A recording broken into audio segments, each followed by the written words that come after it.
Life coaching की खूबी क्या है कि ये इनहेरेंट इसके अंदर एक अजम्पशन है कि हर इंसान के अंदर पोटेंशियल है। तो आपके हिसाब से खुश रहने का मूल मंत्र क्या है? तो अगर मैं किसी तरीके से ये आइडेंटिफाई कर लूँ कि हैप्पीनेस का इमोशन मेरे अंदर ट्रिगर कैसे होता है और वो मैं चीज़ें बार बार करूँ जिससे कि ये इमोशन मेरे अंदर बार बार हो तो मैं खुश ज़्यादा रहूँगा। मोस्टली हमारे साथ होता ही है कि हम फोकस रहते हैं what makes me unhappy, keep on thinking about those things. Yes.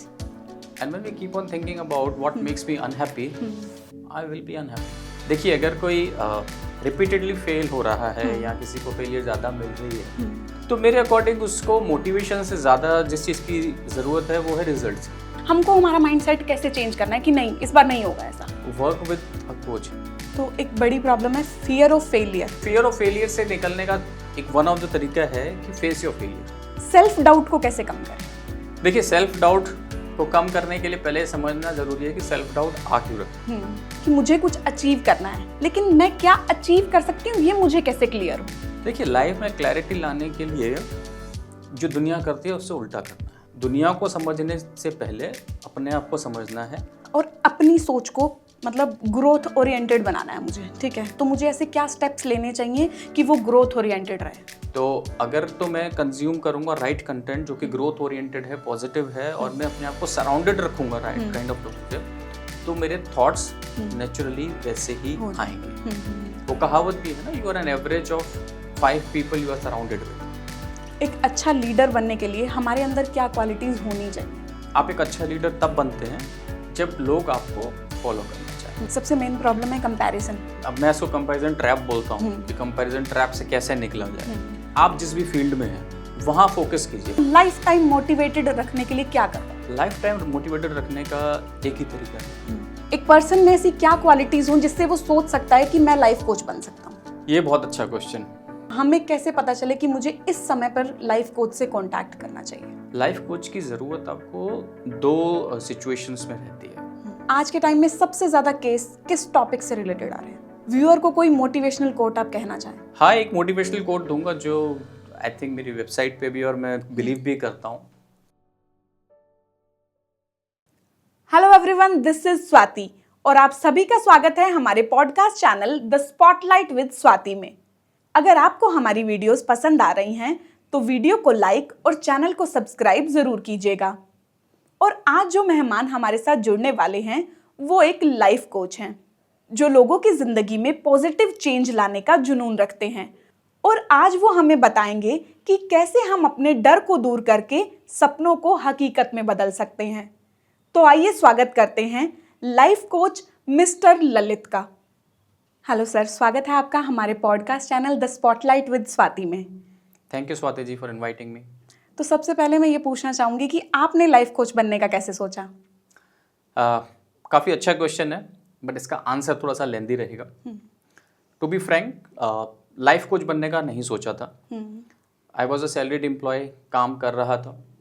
अब हुआ ये कि 18 साल तक काम करने के बाद there came a moment where I felt a little stuck.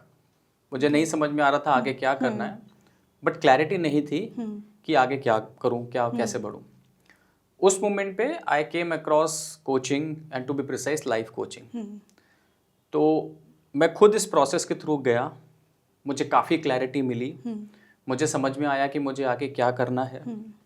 Now incidentally जब मुझे ये क्लैरिटी मिली कि मुझे आगे क्या करना है, कि अगर मुझे जॉब नहीं करनी है क्या ऑल्टरनेट ऑप्शन मेरे पास अवेलेबल है, तो रियलाइज़ मुझे ये हुआ कि अगर मुझे इससे इतनी क्लैरिटी मिली, मैं अपने पोटेंशियल को एक्सप्लोर कर पाया, मुझे ये समझ में आया कि बियॉन्ड जॉब जो काम मैं 18 साल तक करता रहा उसके बियॉन्ड भी मैं कुछ ऑल्टरनेट चीज़ें एक्सप्लोर कर सकता हूँ, तो मेरी तरह तो लाखों लोग हैं। And that's what when I decided कि अगर ये एक ऐसी स्किल है जिसके थ्रू मैं लोगों की मदद कर सकता हूँ तो why not explore it. Life coaching की खूबी क्या है कि ये इनहेरेंट इसके अंदर एक अजम्पशन है कि हर इंसान के अंदर पोटेंशियल है।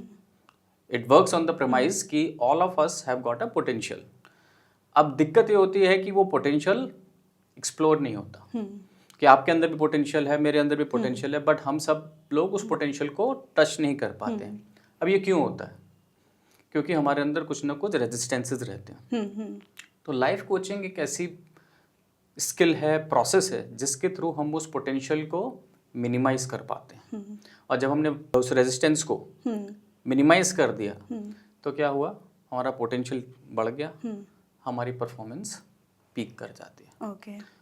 अब मुझे ये बहुत ही खूबसूरत लगा, क्योंकि मैं काम तो इतने सालों से कर रहा था, बट मुझे ये चीज़ पता नहीं थी। And when I got to know about it, I got a wow moment for myself, and I thought, why not take it to others? And that's how the journey started. Okay, that's very nice. तो आपके हिसाब से खुश रहने का मूल मंत्र क्या है? देखिए, खुश रहने का मूल मंत्र तो यही है कि it's a choice, it's a mindset, and I will just elaborate a little bit. Essentially आप देखो तो happiness क्या है? Happiness is an emotion. कोई भी इमोशन, चाहे वो हैप्पीनेस हो या सैडनेस हो, वो ट्रिगर होता है। तो अगर मैं किसी तरीके से ये आइडेंटिफाई कर लूँ कि हैप्पीनेस का इमोशन मेरे अंदर ट्रिगर कैसे होता है, और वो मैं चीज़ें बार बार करूँ जिससे कि ये इमोशन ट्रिगर मेरे अंदर बार बार हो, तो मैं खुश ज़्यादा रहूँगा। तो it's all about making a choice, one, that I have to remain happy most of the times during a day और during the course of my life. जब वो मैंने चॉइस कर ली, then identifying what makes me happy and doing most of those things. Okay. Mostly हमारे साथ होता ही है कि हम फोकस रहते हैं what makes me unhappy, keep on thinking about those things, yes, and when we keep on thinking about what makes me unhappy, I will be unhappy. या तो सिंपल सा रिस्पॉन्स या आंसर आपके क्वेश्चन का ये है कि आप आइडेंटिफाई कीजिए what makes you happy and do more of those things. That's very nice. मतलब हर किसी के लिए हैप्पीनेस इज डिफरेंट। तो अगर it could be as simple as that, मैं अक्सर जब अपने क्लाइंट के साथ भी बात करता हूँ तो उनको बोलता हूँ कि it could be as simple as कि अगर से मॉर्निंग में मुझे चाय पीने से खुशी मिलती है तो मैं चाय पीऊँगा। बिल्कुल। मुझे अगर वॉक करने से 5-10 मिनट खुशी मिलती है तो ये तो सिंपल एक्टिविटी है ना। बिल्कुल।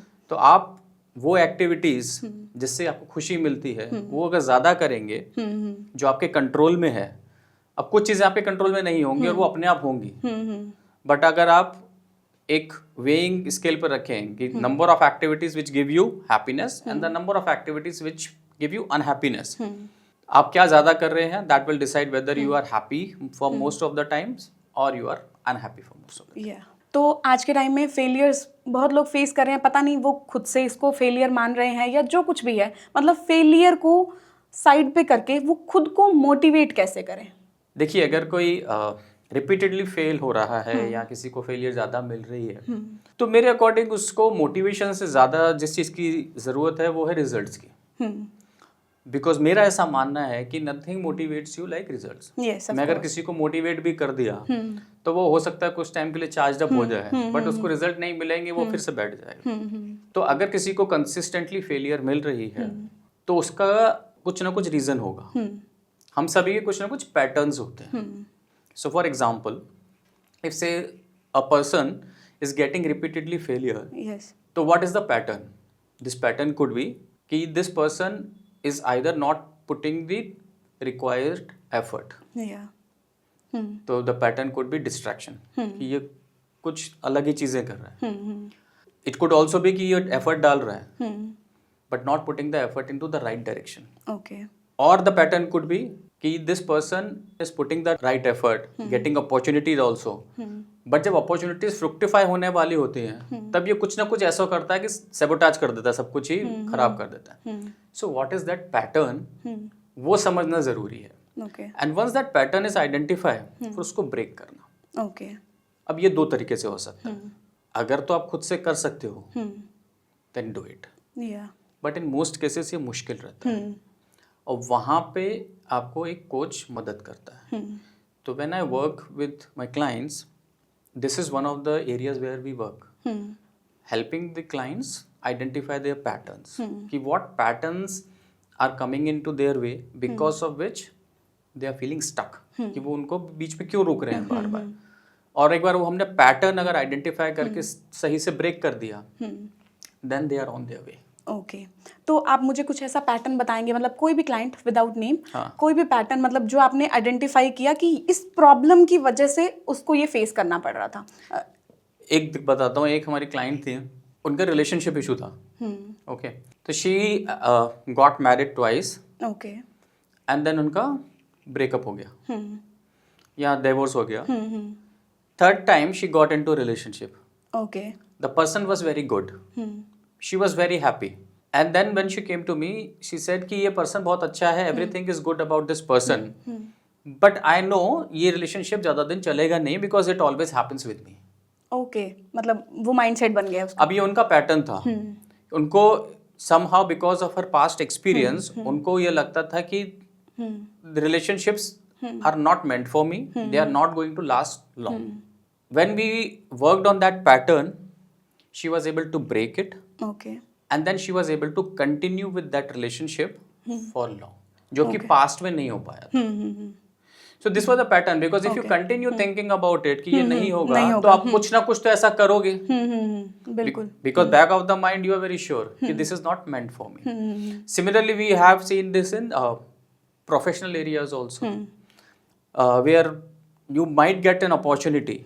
आप कोई बहुत टाइम से अपॉर्चुनिटी ढूंढ रहे हो, वो अपॉर्चुनिटी आ गई, but when that opportunity comes to you, आप कुछ ना कुछ ऐसा करोगे कि यू मैस इट अप। तो उस टाइम पे अगर आप उसको पैटर्न को आइडेंटिफाई करो, यू रेक्टिफाई इट, तो what happens is you get result, and once you get results of course it motivates. But वही है ना, नेगेटिविटी अगर मतलब मोर देन 1 और 2 टाइम्स आती है तो ये नेगेटिविटी हमारा माइंडसेट बन जाती है। तो एट दैट पॉइंट हमको हमारा माइंडसेट कैसे चेंज करना है कि नहीं इस बार नहीं होगा ऐसा? Work with a coach, that's why I am saying, क्योंकि अगर आप उस लूप में फंसे हुए हो तो उस टाइम पे आप खुद से नहीं निकल सकते हो। ओके। ओके, मैनी टाइम्स लोग इसमें बहुत टाइम अपना वेस्ट कर देते हैं कि मैं खुद से निकल आऊंगा, I will do it on my own. आज की डेट में खुद से ही R&D बहुत ज्यादा हो जाती है। और सबसे बड़ी प्रॉब्लम ये है ना कि माइंडसेट हमारा भी यही है ना, कोच के पास क्यों जाना है? हाँ, मतलब लाइफ कोच, पहली बात तो बहुत लोगों ने सुना नहीं और सुना भी है तो उनको ऐसा लगता है कि यार इतनी मैं अपनी पर्सनल प्रॉब्लम लेकर क्यों जाऊं। तो मतलब क्या आप उनको सजेस्ट करेंगे? देखो, गुड पार्ट इज कि धीरे धीरे अवेयरनेस बढ़ रही है। I remember when I had started तो लोगों को पता ही नहीं था लाइफ कोच के बारे में, तो अब एक तो अवेयरनेस बढ़ रही है। दूसरा, आज की डेट में मेरा सजेशन यही रहेगा, और जो एक बहुत ही एग्जांपल मैं देता हूँ, कंसिडर इट कि आप एक गाड़ी लेके हाईवे पे जा रहे हो, आपकी गाड़ी बहुत अच्छी चल रही है, ब्रेक डाउन हो गई, आप अकेले हो, आपने पूरी ताकत लगा ली, आप उसमें से किसी गड्ढे से नहीं निकाल पा रहे, तो आप क्या करते हो? किसी हेल्प को बुलाते हो, एक बार वहां से निकल गई फिर आप निकल जाते हो। तो consider coach as a help, जो आपको आपकी गाड़ी निकालने में मदद करेगा, फिर आप जाओ हाईवे पे ड्राइव करो। तो एक बड़ी प्रॉब्लम है फियर ऑफ फेलियर, ठीक है। बहुत से लोग ऐसे हैं जो पहले ही डर जाते हैं कि नहीं यार मेरे से नहीं होगा, ठीक है, बिकॉज मैं स्टार्ट तो बाद की बात है, पहले ही सोच लेना कि मेरे से नहीं होगा। तो इस नेगेटिविटी को अपने आप से कैसे दूर रखें? देखिए, फियर ऑफ फेलियर बहुत कॉमन है आज की डेट में। कई बार लोग कुछ करना ही नहीं चाहते, पहले ही डर जाते हैं। तो फियर ऑफ फेलियर से निकलने का एक वन ऑफ द तरीका है कि face your failure. What it means is, और ये अक्सर हम अपने क्लाइंट से भी करवाते हैं कि राइट योर फेलियर्स। कंसिडर कि मैं आज की डेट में एक जॉब में हूँ, okay, and I want to start my business. Okay. तो मेरे दिमाग में एक रीजन ये आ सकता है कि what if I fail. Now जब तक ये थॉट मेरे दिमाग में रहेगा तो मैं शायद अटेम्प्ट भी नहीं लूँगा। बिल्कुल। A good idea would be कि अगर मैं उसको लिख लूँ कि if I try and if the worst happens, वो वर्स्ट सिचुएशन क्या होगी, and then I also write कि अगर ये वर्स्ट हुआ तो व्हाट कैन आई डू। तो क्या हुआ, मेरे फियर जो है सामने निकल के आ गए, और एक बार जब सामने आ गए, मुझे वो दिख गया, then it will be easier for me to decide कि अगर मैं ये एक्शन लेता हूँ तो उसके कॉन्सिक्वेंसेस क्या होने वाले हैं। तो फॉर एग्जाम्पल, अगर से मैं जॉब में हूँ and I want to start my business, what is the worst? The business might fail. If the business fails, what are the option available with me? Job दोबारा से ज्वाइन कर, मैं दोबारा जॉब ज्वाइन कर सकता हूँ। बिल्कुल। At the most, what can I do? कि I can give myself a time of 3 months, 6 months, 1 year. But मेरे सामने है ना, तो what if मेरे सामने क्लियर हो गया। क्लियर हो गया। तो नाउ आई कैन डिसाइड कि what are the options available with me. Okay. Most of the time जो प्रॉब्लम होती है कि this remains in my head, या and as long as it remains in my head I don't do anything, Yeah, I of just course. Keep on thinking about it. बिल्कुल। So this is one of the effective ways in which people can face their failures, face their fears, fears. and then move forward. Okay. Self doubt को कैसे कम करें? देखिए, self doubt को कम करने के लिए पहले समझना जरूरी है कि सेल्फ डाउट आ क्यों रहा है। अब सेल्फ डाउट आता है मोस्टली किस वजह से, जब हम कंपेयर करते हैं खुद को दूसरों से। आसपास देखेंगे, बिल्कुल। कंपेयर करेंगे तो मालूम पड़ेगा कि हमारे अंदर कुछ ना कुछ कमी है। तो सेल्फ डाउट कम करने के लिए पहला तो कंपैरिजन करना बंद कीजिए। जब आप दूसरों से कंपेयर नहीं करेंगे तो आपको ये नहीं लगेगा कि मेरे अंदर कुछ कमी है। बिल्कुल। ठीक है, दैट्स नंबर 1। दूसरा जो ये कर सकते हैं कि जब लगे कि मेरे अंदर कुछ कमी है या there is something which is missing, हम सभी के अंदर कुछ ना कुछ है ऐसा जो हमने अचीव किया है। बिल्कुल। बचपन से अभी तक पहुंचे हैं तो कुछ ना कुछ तो किया है। तो the second thing could be recall your past success, okay. कि आपने क्या अच्छा अचीव किया है। इतने टाइम में इतने सारे क्लाइंट्स से मिलने के बाद मुझे आज तक ऐसा कोई नहीं मिला जिसने कुछ ना अचीव किया। I am here to meet somebody. तो आप अपनी जब पास्ट सक्सेस रिकॉल करते हो तो उससे भी समझ में आता है कि ये तो उतना भी बुरा हाल नहीं है। कुछ तो किया कुछ है। तो किया है। So that is the second way in which you can. और तीसरा तरीका है identify what is leading to self doubt. Okay. किस वजह से डाउट आ रहा है, क्या रूट कॉज है। For example, mostly self doubt जो है हो सकता है किसी स्पेसिफिक सिचुएशन में आ रहा हो, किसी स्पेसिफिक रीजन से आ रहा हो। तो अगर मैं उस रीजन को समझ लूँ और वो उसको एड्रेस कर लूँ तो मेरा डाउट ओवरकम हो जाएगा। तो फॉर एग्जाम्पल, अगर मुझे कहीं पब्लिक अपीयरेंस के लिए जाना है और मुझे डाउट आ रहा है कि whether I will be able to perform well in that public experience, तो हो सकता है वो मुझे सोशल एंग्जाइटी हो सकता है वो मेरा स्किल गैप हो। तो अगर मुझे ये आइडेंटिफाई हो गया कि ये क्यों हो रहा है और उसको मैं एड्रेस कर दूं, तो I will be able to overcome. Okay. For example कि एंग्जाइटी है, हाँ। ठीक है, तो कैसे ओवरकम करें? अब अगर मेरे को सपोज करो एंग्जाइटी है तो I can practice more. Yeah. So for example, when I coach my clients, and I recently coached somebody now, a professional who is working for say 15 years, Okay. an IIT grad, Okay. working in top 3 consulting firms. उस person को problem थी public speaking में। Okay. उनका Yes. काम ही था public speaking यानी presentations देना अपने क्लाइंट्स को। This was a problem he was facing. He came to me stating कि मुझे कम्युनिकेशन की प्रॉब्लम है। When we analyzed, कम्युनिकेशन की प्रॉब्लम नहीं थी, problem was this social anxiety. Okay. तो वी मेड हिम प्रैक्टिस। अब प्रैक्टिस कैसे किया कि पहले से तैयारी करके rehearse more, mirror practice and all those things. Life में क्लैरिटी कैसे लेके आए? फॉर एग्जाम्पल, मतलब मैं चाह रही हूँ कि मुझे कुछ अचीव करना है, लेकिन मैं क्या अचीव कर सकती हूँ ये मुझे कैसे क्लियर हो? देखिए, लाइफ में क्लैरिटी लाने के लिए जो दुनिया करती है उससे उल्टा करना है। तो नॉर्मली क्या करते हैं लोग, कुछ भी अचीव करना है उसके लिए देखते हैं कि दुनिया क्या कर रही है। बिल्कुल। ठीक है ना। तो अक्सर मेरे को लोग मिलते हैं कि I want to achieve this, और मैं उनसे पूछता हूँ ये क्यों? बिकॉज मेरे फ्रेंड ने, फैमिली ने, उसमें वहाँ पे उनको सक्सेस मिली। हमारा प्रोसेस थोड़ा सा उल्टा है। ऐसे कि पहले खुद को आप समझिए, नो योर सेल्फ फर्स्ट। क्योंकि जब आपने खुद को समझ लिया देन आपको ये समझ में आएगा कि जो बाकी लोग कर रहे हैं वो आपके लिए है भी या नहीं कि नहीं है। तो क्लैरिटी लाने के लिए दुनिया को समझने से पहले अपने आप को समझना है, और अपने आप को समझने का मतलब ये है आपका क्या वैल्यू सिस्टम है वो आइडेंटिफाई करना। And this is what we do when we do the coaching for clients. तो उनको उनकी वैल्यूज आइडेंटिफिकेशन सिखाते हैं। आपकी क्या स्ट्रेंथ्स हैं, आपके क्या इम्प्रूवमेंट एरियाज हैं।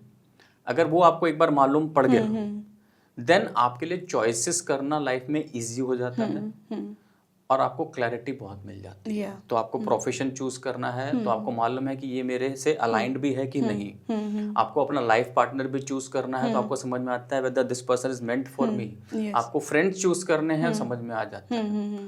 It is about as simple as whether I have to go to this event, whether this event is meant for me और not. So this is one of the fundamental ways of getting clarity in life. ठीक है। आप अपना कोई भी client का experience बताना चाहें, सेम टॉपिक? ठीक है, क्लैरिटी से रिलेटेड, कि पहले कुछ और कर रहे थे, ठीक है, क्योंकि क्लैरिटी नहीं थी दूसरे को देखकर, and then came to you, एंड उसके बाद चीज़ें मतलब उन्होंने एक्सप्लोर करके कुछ वो अचीव किया जो वो कर सकते हैं।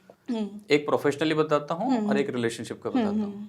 तो professionally I had a client, she was working into corporate world, 25 साल, आई थिंक 25 साल हो चुके थे when she connected with me, highly qualified, and when she came to me, इतने साल काम करने के बाद भी she was dissatisfied, she was going through a phase जहाँ उनको अच्छा नहीं लग रहा था। अब उनको ये समझ में नहीं आ रहा था कि आगे क्या करें, ठीक है ना, 50 प्लस एज होगी उनकी उस टाइम पे।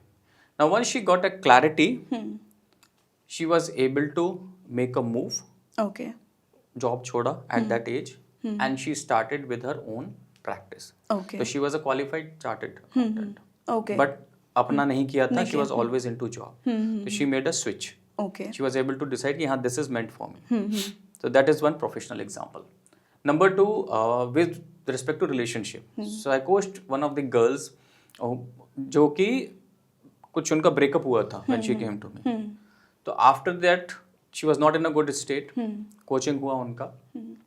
Now कोचिंग होने के अराउंड 1 साल के बाद one fine morning I received a message. And because उस टाइम पे जो उनको क्लैरिटी मिली थी, she was able to find her partner. Okay, And that message came to me in WhatsApp कि sir, because of that clarity, I finally found my right partner, and I can see the alignment is so good, and we are getting married. Okay. तो life में कोई भी important decision लेने से पहले हमें क्या बातें ध्यान रखनी चाहिए? देखिए, लाइफ में कोई भी इंपॉर्टेंट डिसीजन में लेने से पहले डिसीजन मेकिंग स्किल आनी चाहिए। डिसीजन मेकिंग स्किल के लिए कुछ चीज़ों का ध्यान रखना जरूरी है। एक तो जो भी आप डिसीजन ले रहे हो उसका शॉर्ट टर्म इम्पैक्ट क्या होने वाला है, लॉन्ग टर्म इम्पैक्ट क्या होने वाला है, वो डिसीजन आपके बाकी ऑब्जेक्टिव्स पे कैसे इम्पैक्ट करने वाला है।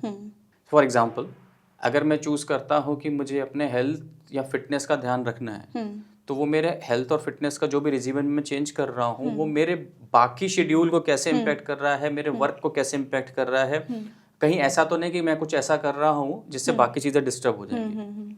बाकी जो लोग उसमें इन्वॉल्व हैं वो उनको कैसे इम्पैक्ट करने वाला है।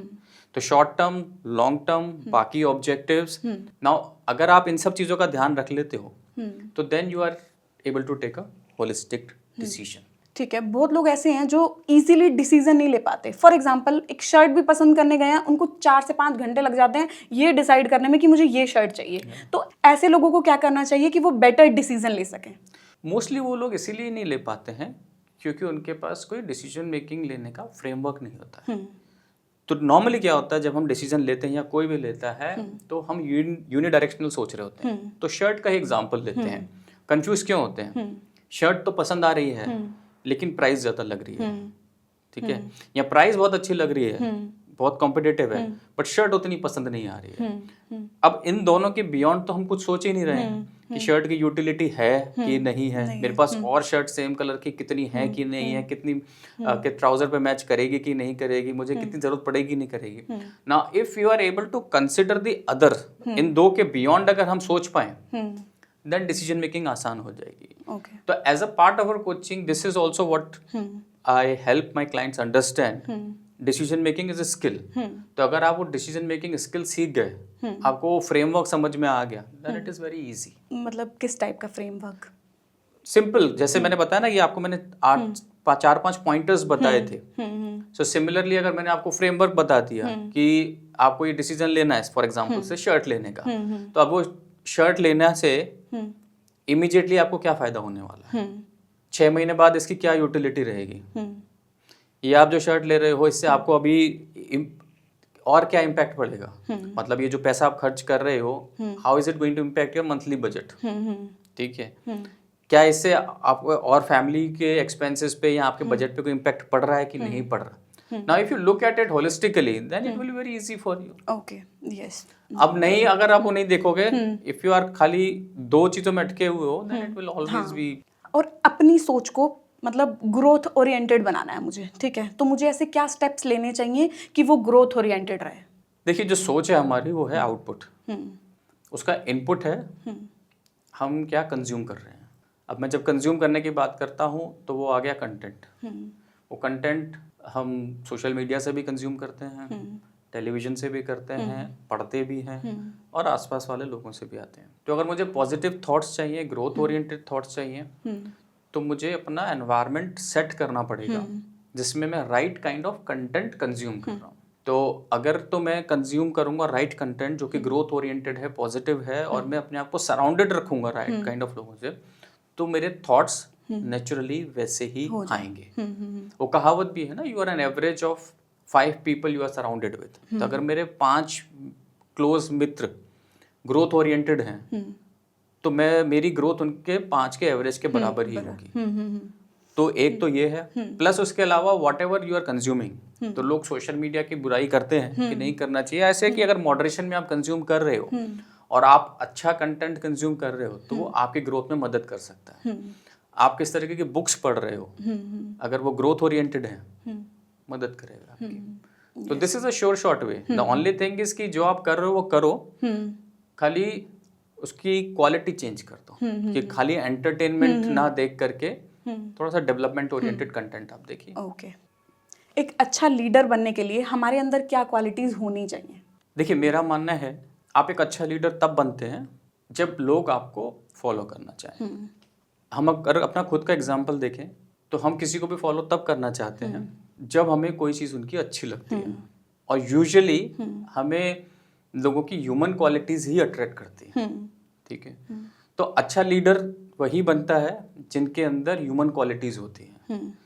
तो मेरा हमेशा ये मानना रहा है कि अच्छा लीडर बनने से पहले अच्छा ह्यूमन बनने की कोशिश कीजिए, और अच्छा ह्यूमन बनने के लिए जो क्वालिटीज़ मेरे अकॉर्डिंग आपको मदद करती हैं, पहली हो गई ऑथेंटिसिटी। तो ऑथेंटिसिटी का है जो आप हैं वही दिखाइए, फेक मत रहिए, दैट्स वन। दूसरा है इंटीग्रिटी। इंटीग्रिटी का मतलब यही हुआ कि doing the right thing, whether someone is watching और नॉट वाचिंग। मेरी एक डेफिनेशन इसकी ये भी है कि alignment of your thoughts, words and action. जो सोच रहे हैं वही बोलिए और वही करिए, दैट्स ऑल्सो इम्पॉर्टेंट।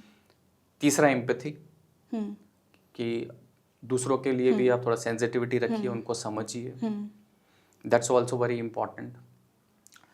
चौथी जो इसमें रहेगी कमिटमेंट, कि whatever you are committing please deliver on that.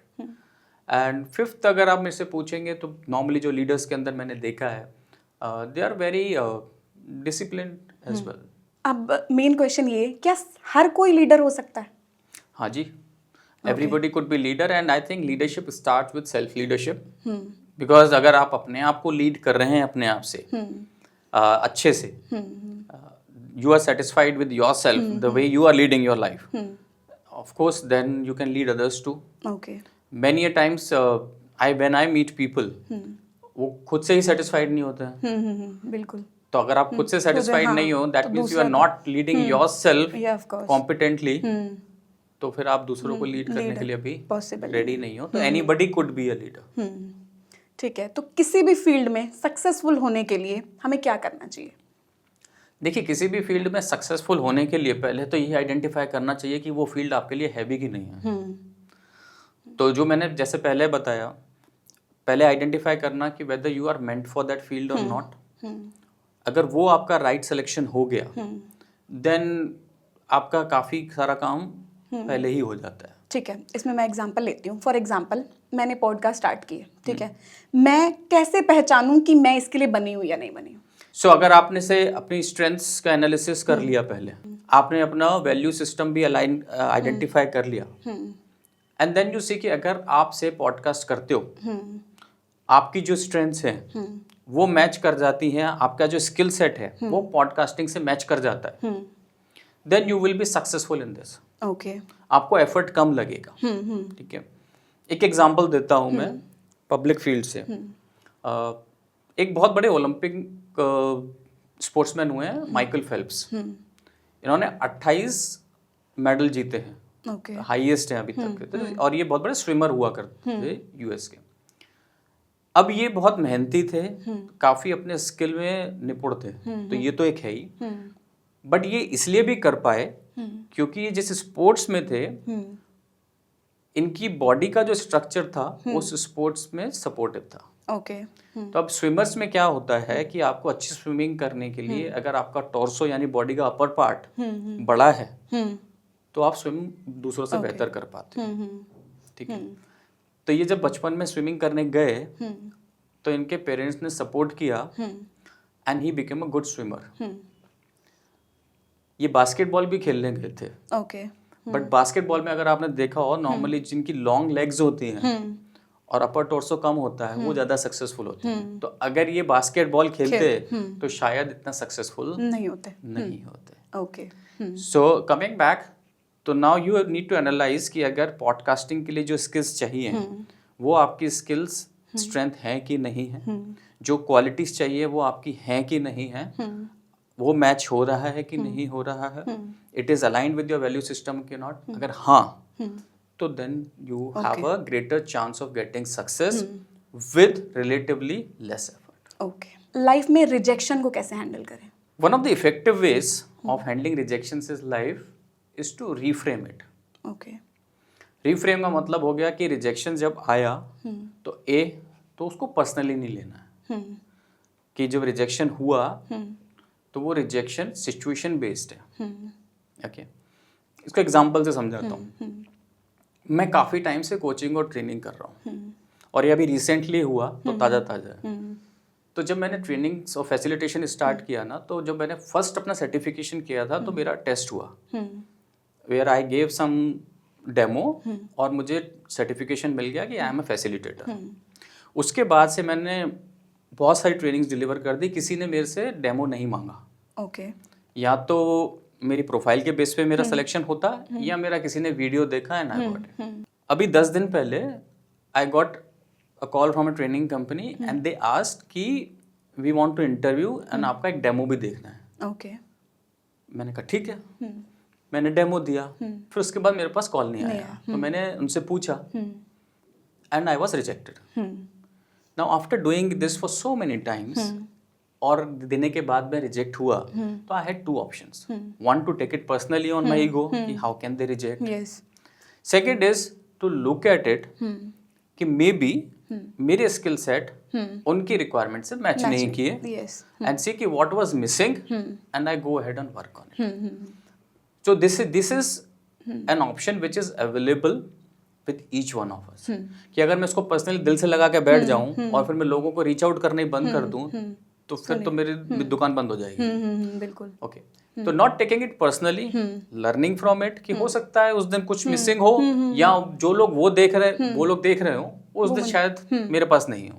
So that is how to reframe it, learning from the mistakes, moving forward. मतलब पॉजिटिव वे में लीजिए कि मतलब उनको उनका जो रिक्वायरमेंट था वो हो सकता है मतलब मैं तो सही हूँ, मतलब उनका ऐसा है कि पॉजिटिव वे में लीजिए कि शायद उनको जो चाहिए था वो मेरे अंदर नहीं था। क्योंकि ये हुआ आई थिंक 1 अक्टूबर को और अभी 2 दिन पहले ही मैं एक कंपनी के लिए सेशन डिलीवर करके आया। तो मतलब वहाँ रिक्वायरमेंट्स मैच कर गई ना। तो इट इज नॉट दैट कि I am bad. It is just that what they needed, maybe I was not able to give it. Having said that, it is not that कि I should say कि मैं improve भी नहीं करूँगा। उनसे मैंने feedback लिया and I am working on that part also. Okay. तो reframing the rejection, working on the specifics, not taking it personally is the way forward. Okay. सबसे मेन प्रॉब्लम है कंपैरिजन। करते हैं, पेरेंट्स भी करते हैं, हम खुद भी करते हैं, और चाहे हम पेरेंट्स को कितना भी कहें मत करो, खुद को कितना भी समझा लें मत करो, बट कंपैरिजन होता है, ठीक है। बट खुद को उस कंपैरिजन से मतलब आपने ये करना है कि इस तरीके से हैंडल करो कि कंपैरिजन करो लेकिन फिर भी आप में सेल्फ डाउट नहीं आना चाहिए। देखिए कंपैरिजन, अब मैं इसको कंपैरिजन ट्रैप बोलता हूँ कि कंपैरिजन ट्रैप से कैसे निकला जाए। तो कंपैरिजन ट्रैप से निकलने का 2-3 तरीके हैं। पहला तो ये है कि कंपैरिजन ज़्यादा तब आता है जब हम बहुत ज़्यादा इधर उधर देखते हैं। सो थोड़ा सा कम करना है, ठीक है ना। तो फॉर एग्जांपल अगर आप बहुत ज़्यादा इधर उधर देखोगे कि लोग क्या कर रहे हैं, आपका फोकस लोगों की तरफ ज़्यादा रहेगा तो ज़्यादा आता है। तो पहला है वो थोड़ा सा एक्सपोजर कम करना है, ठीक है ना। एक्सपोजर वहाँ कम किया, अपने काम में ज़्यादा लगाना है। So that is one way. तो एक्सपोजर कम करेंगे, कंपैरिजन कम होगा। दूसरा, आप जिस भी फील्ड में हैं वहाँ फोकस कीजिए। फॉर एग्जांपल, अगर मेरे को बाकियों से नहीं करना, तो फॉर एग्जांपल अगर मैं कोच हूँ और मैं कंपैरिजन किसी दूसरी फील्ड से कर रहा हूँ, तो वो सही कंपैरिजन ही नहीं है। तो मेरे को अगर देखना भी है और मुझे आगे बढ़ना है, तो मैं अपनी फील्ड में देखूँ कि who are the people doing good, and my way of comparison should be to get inspired. और मैं ये देखूँ कि the people who started around my time, मेरे से और अच्छा लोग कौन कर रहे हैं, मैं उनसे क्या सीख सकता हूँ। So that would be a good way of progressing. ठीक है ना। तो मैं उनसे इंस्पिरेशन लूँ एंड देखूँ कि what can I learn from them, if they can do it I can do it too. तो अब इससे क्या होगा कि I will be stretching myself to move forward. ठीक है ना। That's number 2। तीसरा जो तरीका है जिसमें कि हम और अच्छा कर सकते हैं, विच इज कि I focus more on getting better. मैं अपनी स्किल्स को इम्प्रूव करता जाऊँ। Okay, because when I am bettering my skills, वो जो एक सेल्फ डाउट वाली बात आपने कही ना, वो धीरे धीरे कम होती जाती है। सेल्फ डाउट भी ज़्यादा तब आता है जब मैं कुछ करूँ नहीं, and I just keep on thinking कि लोग तो ये कर रहे हैं, लोग तो वो कर रहे हैं। If I am working on something, और ये हम सभी ने देखा है कि even when I am doing something I am getting better, वो सेल्फ डाउट भी थोड़ा धीरे धीरे कम होता जाता है। ओके। और एक ऐसा पर्सन है जिसका कोई बहुत अच्छा फ्रेंड नहीं है, ठीक है, और पेरेंट्स से भी बहुत अच्छा बॉन्ड नहीं है, तो वो अपने आप को मोटिवेट करना चाहता है, उसको क्या करना चाहिए? उसको लाइफ स्किल सीखने की ज़रूरत है। Man is a social element, जिसका कोई फ्रेंड भी नहीं है, कुछ भी नहीं है, तो उस पर्सन को प्रॉब्लम है। तो we needs to learn life skills. उसको कुछ स्किल सीखने की ज़रूरत है, because we are all social beings. तो आई कैन अंडरस्टैंड कि उसका कोई रिलेशन नहीं हो सकता। Although I am yet to meet somebody, I think I met only one person so far, I think, जिसका कि कोई पेरेंट्स लॉस हो गए थे और रिलेशंस में उसका बहुत क्लोज नहीं था। ठीक है ना। बट फ्रेंड्स तो हम बना सकते हैं। बिल्कुल। तो अगर उसके फ्रेंड्स भी नहीं है, that means that person is lacking in social skills and life skills. तो उनको वो सीखने की जरूरत है। कैसे सीख सकते हैं सोशल स्किल्स सीखने के लिए? मतलब ऐसा क्या करें हम कि अपने आप में ऐसे क्या चेंजेस लेकर आएं जिससे कि हम एक्सप्लोर कर सकें? देखिए, आज के डेट में तो बहुत सारे ऑप्शंस अवेलेबल हैं। आप ऑनलाइन खुद सीख सकते हैं, कोर्सेज अवेलेबल हैं, और नहीं तो आप कोचिंग एंड मेंटरिंग ले सकते हैं। बिकॉज अगर वो नहीं हो रहा है, that means there is something which is stopping you. आप किसी के साथ घुलना मिलना नहीं चाहते हो, कहीं जाना नहीं चाहते हो, तो there is something stopping you. तो अगर हम उस रेजिस्टेंस को समझ लें कि आप क्यों नहीं जाना चाहते हो, व्हाट इज स्टॉपिंग यू, और उसको अगर हम मिनिमाइज कर दें, तो आप वहां जाओगे। सॉल्यूशन तो सिंपल है कि अगर आपको लोगों से मिलना है तो आपको वैसी जगह पे जाना पड़ेगा। बट वहां जाने से क्या चीज़ आपको रोक रही है, वो अगर हम एड्रेस कर दें, so things will get easier. But ऐसे इंसान को to give a simple answer, motivation से ज़्यादा स्किल्स की ज़रूरत है। ठीक है। अगर मैं अपनी बात करूं, ठीक है, समटाइम्स ऐसा होता है कि जब चीज़ें राइट डायरेक्शन में जाते जाते फिर रुक जाती हैं, तो मोटिवेशन कहीं ना कहीं कम होने लगता है। ठीक है, तो मैं अपने आप को लाइफ टाइम मोटिवेटेड रखने के लिए क्या करूं? लाइफ टाइम मोटिवेटेड रखने का एक ही तरीका है, आप अपने लिए कुछ ना कुछ पर्पस ढूंढें जो आपको ड्राइव करता रहे।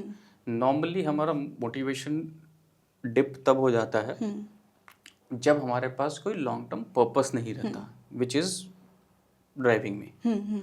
तो अगर आपको अपना पर्पस समझ में आ जाए कि what is your long term purpose, that will drive you. Okay. कि अगर आपको किसी दिन थोड़ा डाउन भी लग रहा है, but if you recall yourself कि अरे मेरा तो अल्टीमेट पर्पस ये है, I can not afford to feel low, I can not afford to feel demotivated. आप अपने आप, हो सकता है कुछ एक टाइम तक सल्क करो, लो फील करो, but then you will be back on your feet, start going up. Okay.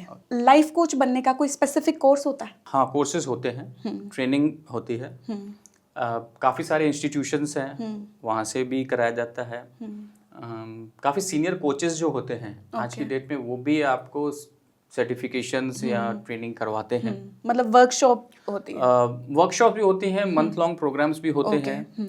अब उससे फ़ायदा ये होता है कि आपको अंडरस्टैंडिंग आ जाती है कि क्या होती है कोचिंग, क्या एक्सपेक्टेशन होती है।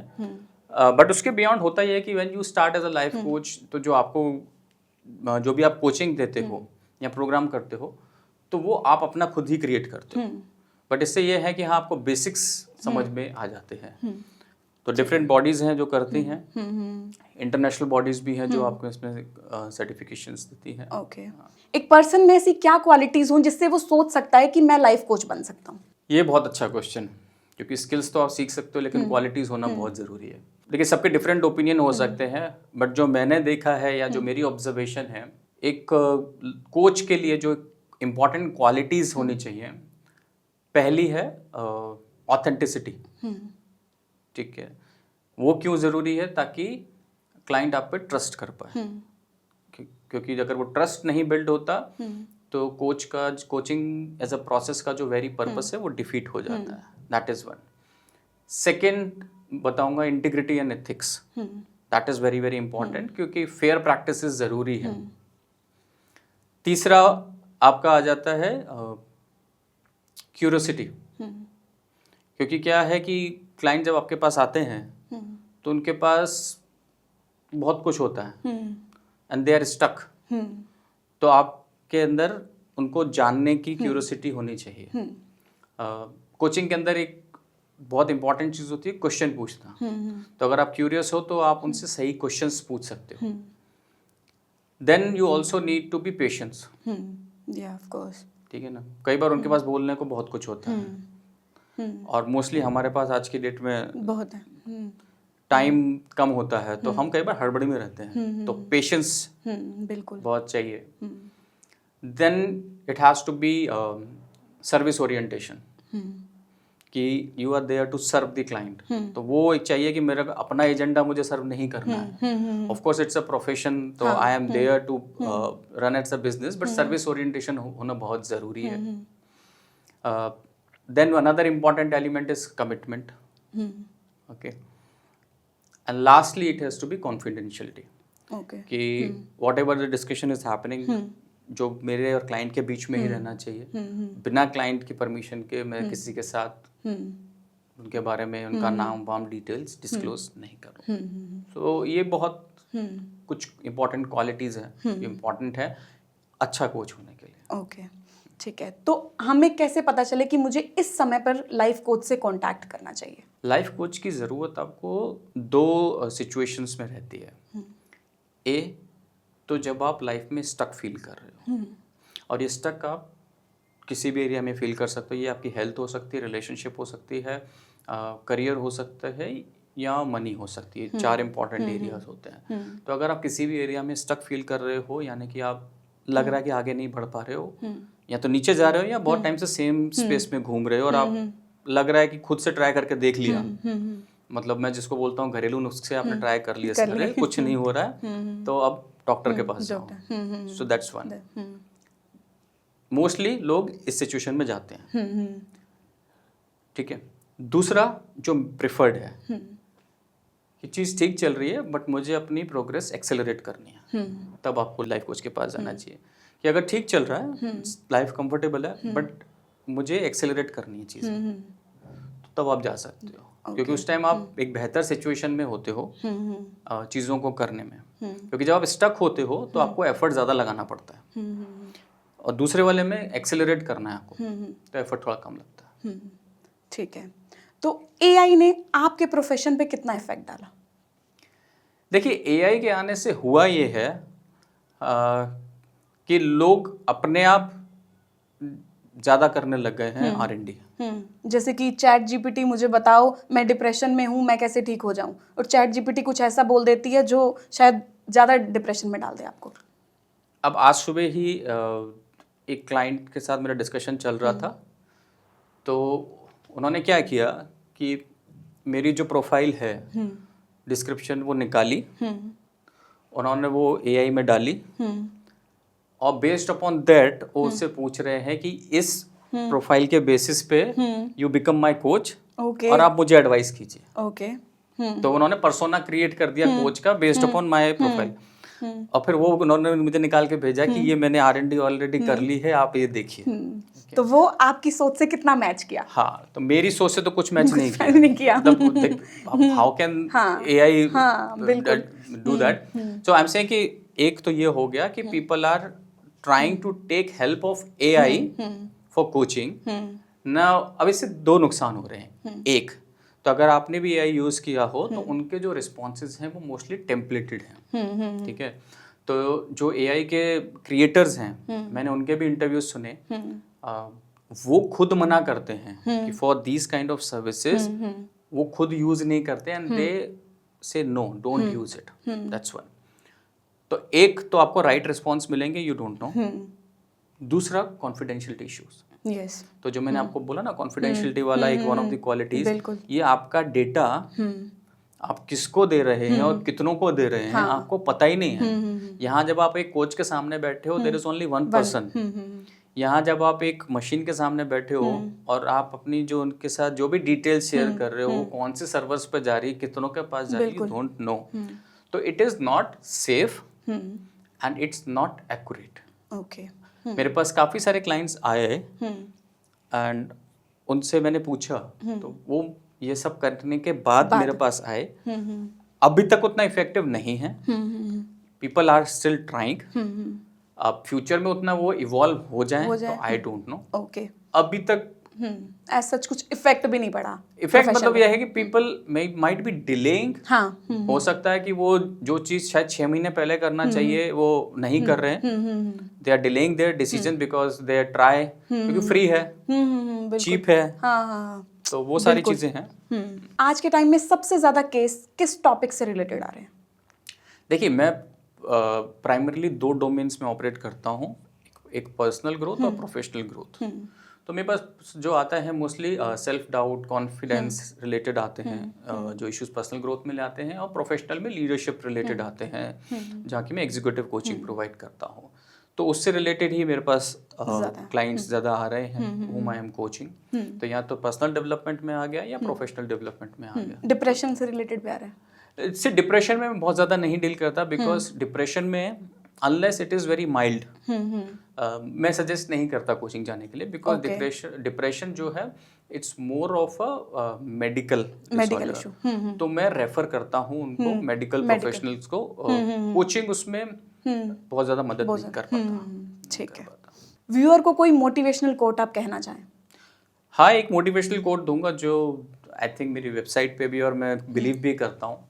सो your life doesn't get better by chance, it gets better by change.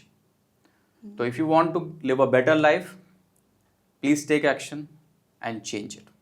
Thank you. Okay, thank you so much. पहली बात तो मुझे बहुत अच्छा लगा, बहुत सी चीज़ों की आज मुझे भी क्लैरिटी मिली एंड होप सो कि व्यूअर्स को भी क्लैरिटी मिलेगी।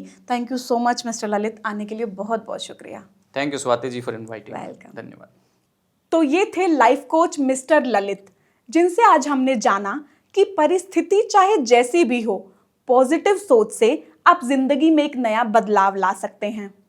और एक बात हमेशा याद रखिए, हार मान लेना आसान है, लेकिन हिम्मत उसी में है जो गिरकर उठे और फिर से कोशिश करे। और अगर आप में से भी कोई नॉलेज, एक्सपीरियंस और लाइफ जर्नी हमारे साथ शेयर करना चाहता है तो स्क्रीन पर दिए गए नंबर पर हमें कॉन्टैक्ट कर सकते हैं 9211415929। शुक्रिया।